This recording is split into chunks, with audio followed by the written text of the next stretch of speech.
हालांकि अभी भी राजस्थान यूनिवर्सिटी की परीक्षाओं को लेकर असमंजस की स्थिति है, क्योंकि केंद्र की ओर से नई गाइडलाइन निकली है जिसके तहत सितंबर में एग्जाम कराने होंगे। हालांकि इस वक्त हमारे साथ सूबे के उच्च शिक्षा मंत्री भंवर सिंह भाटी जी मौजूद हैं। सर,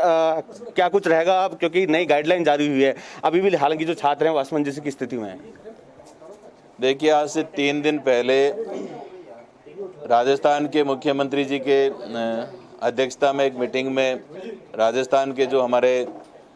कॉलेज और यूनिवर्सिटीज़ में पढ़ने वाले विद्यार्थियों की शेष रही परीक्षाओं के आयोजन के संबंध में पूरी चर्चा हुई। और हमारे प्रदेश में जिस प्रकार से कोरोना का संक्रमण बढ़ रहा है, लगातार कोरोना से संक्रमित होने वालों की संख्या आंकड़ा रोजाना प्लस हो रहा है। दूसरा, हमारे जो ऐसे बहुत सारे हजारों विद्यार्थी हैं जो देश के दूसरे राज्यों में रहते हैं, जिनको पब्लिक ट्रांसपोर्ट अभी पूरी तरह से चालू नहीं हुआ है। और उसके साथ साथ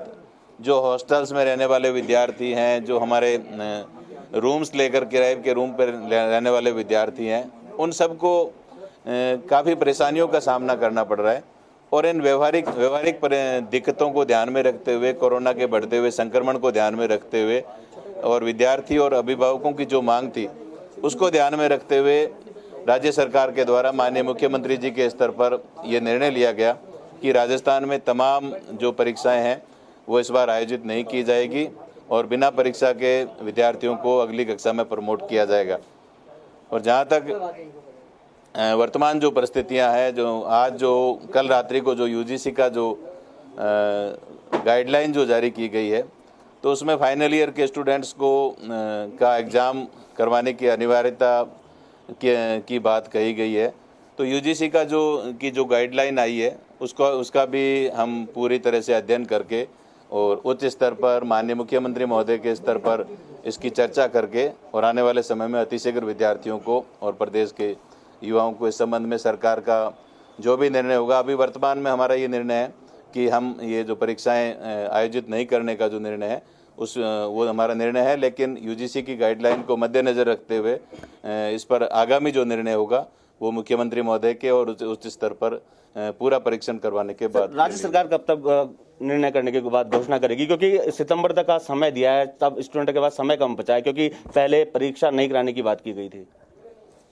देखिए, परीक्षा नहीं करवाने का निर्णय विद्यार्थियों की मांग, विद्यार्थियों के स्वास्थ्य को ध्यान में रखते हुए ही लिया गया था। व्यवहारिक जो दिक्कतें आ रही थी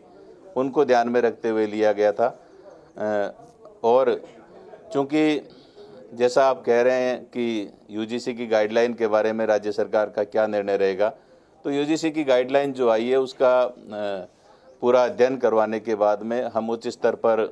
विचार विमर्श करके आने वाले 2-3-4 दिन में हम जल्दी से जल्दी इस संबंध में अपना राज्य सरकार का रुख स्पष्ट करेंगे। तो ये थे सूबे के उच्च शिक्षा मंत्री, जिन्होंने बताया